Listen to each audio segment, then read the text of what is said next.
now declare that it is the government's moral purpose to eliminate economic injustice, starting with the budget next week, announcing massive investment in the north and wherever else poverty and low pay raising its head? Well, can I thank you for raising this important issue, because they laugh, but working people paid a very heavy price for 14 years of economic failure. Austerity damaged the economy and decimated public services. A botched Brexit deal stifled growth, and the reckless borrowing on the mini-budget saw mortgages and the cost of living soar. He's right to raise this issue. We're determined to tackle inequality. He'll be pleased to know that under this government wages are up, but we need to do more. We've had a pay increase for the 3.5 million lowest paid, and the Chancellor will deliver a budget based on Labour values. Kemi Badenoch, Leader of the Opposition.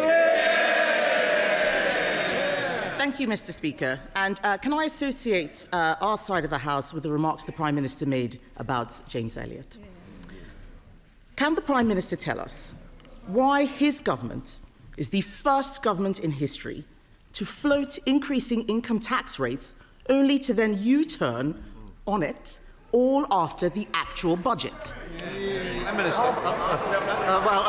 I'll inform you the budget's actually next week rather than after the budget. It's only got 1 week to go. But I can tell her it'll be a Labour budget, Mr. Speaker, with Labour values. That means we will concentrate on cutting NHS waiting lists, cutting debt and cutting the cost of living. And because of the decisions we've already made, inflation is down this morning. The Bank of England have upgraded growth. We've got a record £230 billion of investment into this country under this government. Mr. Speaker, he says the budget is next week, but we read all about it in the papers. This is the first budget to unravel before it's even been delivered.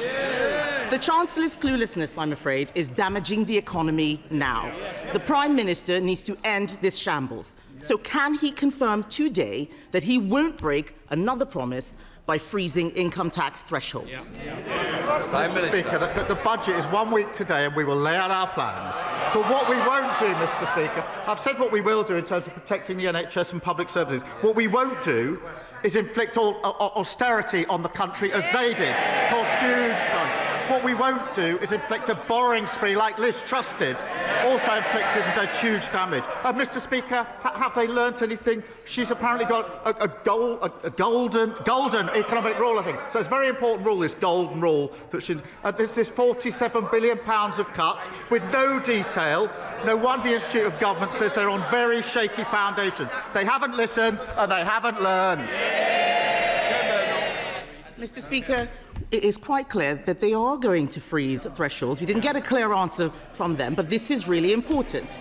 Because in her budget speech last year, the Chancellor said, and I quote, "I am keeping every single promise on tax that I made in our manifesto. So there will be no extension of the freeze in income tax and national insurance thresholds."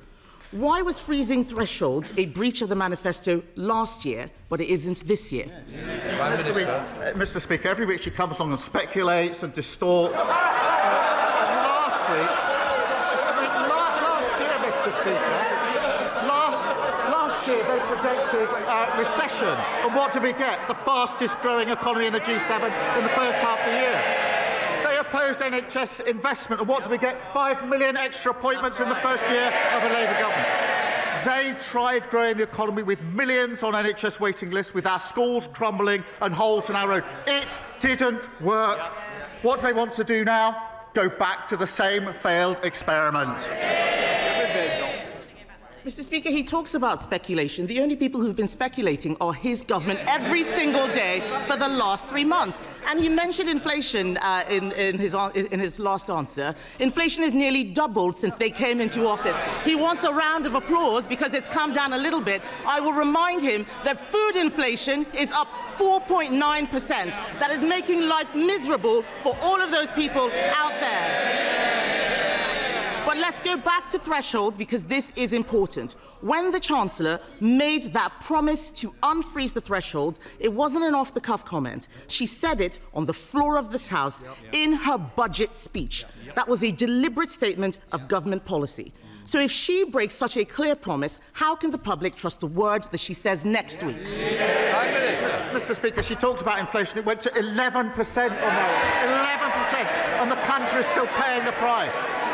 Inflation is down this morning, wages are up, and we've had 5 interest rate cuts, and that's because our fiscal rules are ironclad. And the Leader of the Opposition and the party officers have no credibility on the economy. She was Treasury Minister during the worst decline in living standards on record. And she said that Liz Truss got the mini-budget 100% right. Not much room for flexibility there. 100%, that's pretty full marks, Mr. Speaker. She might want to tell us if that's still her position, 100% right for Liz Truss. Mr. Speaker, I was Treasury Minister at the height of the pandemic. We cleaned up that mess. Maybe he could clean up some of his own mess. And I'm going to repeat what the Chancellor said, because it's quite clear that the whole front bench has forgotten. She said, "I have come to the conclusion that extending the threshold freeze would hurt working people. It would take more money out of their pay slips, and yet that's what they're planning to do next week." And all of this speculation is having real-world consequences. Just this morning, the UK chair of ExxonMobil said, and I quote, "The government needs to understand that the whole industrial base of the UK is at risk unless they wake up and realise the damage their economic policies are doing." Mr. Speaker, can the Prime Minister tell us, is the loss of UK industry the price the country has to pay for having a clueless Chancellor? Mr. Speaker, let me just say about ExxonMobil, it is a difficult time for the workforce there, and we must focus on supporting them. We've been meeting the company for over 6 months and explored every possible reasonable avenue. They've been facing losses for the last 5 years. It's best to do the detail before you chunter. And they're currently losing £1 million a week. But she talks about policy and approach. On energy policy, she follows reform. On the European Convention, she follows the man who wants her job. And when her shadow minister said we should deport people lawfully here to achieve cultural coherence, she pretended that it didn't happen. I could go on. She was the Trade Secretary that didn't sign any trade deals. Cheerleader for the mini-budget, cheerleader for open borders, and when they were crashing the economy, botching Brexit and running down the NHS, she was right at the centre. She hasn't got an ounce of credibility. Mr. Speaker, on energy policy, what we are doing is listening to industry. What happened, I had a round table. Mr. Slinger, please. We don't want to have to sling you out.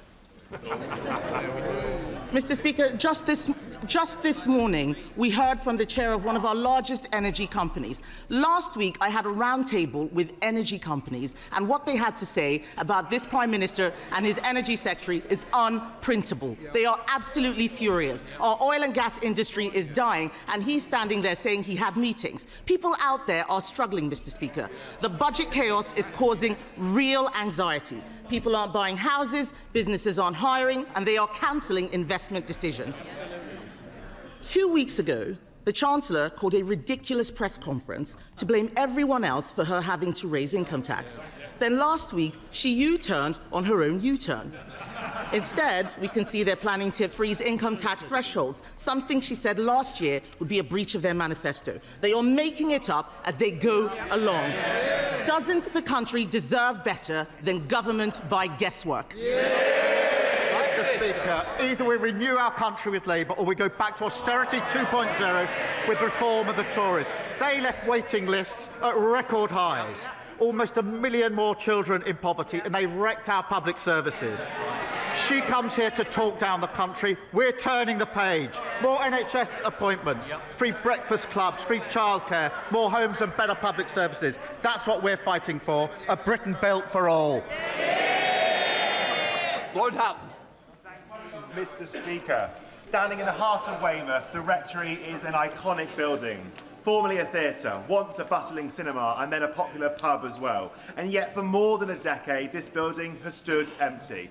We want to turn this building into a thriving centre for arts and culture, hosting exhibitions and celebrating everything that makes Weymouth unique. So will the Prime Minister work with me and all the key players on the ground to revitalise the rectory and reopen this fantastic building for our town? Prime Minister. Well, my honourable friend is a brilliant champion for South Dorset. And he's right to champion revitalising our high streets. The Minister for Heritage would be delighted to discuss how we can get this iconic building reopened as he wants. I'm pleased that Weymouth secured £20 million in Pride in Place funding, giving his community the power and resources to make a real difference to people's lives. Sir David, Leader of the Liberal Democrat. Thank you, Mr. Speaker. Can I associate myself with the Prime Minister's opening remarks? And can I also join with him in congratulating Scotland on their amazing win against Denmark and wish them well in the World Cup? And can I also say I hope Wales soon qualifies to join England and Scotland? But Mr. Speaker, every year there are more than 300 suicides related to problem gambling. It affects hundreds of thousands of families, tearing them apart. Meanwhile, online gambling firms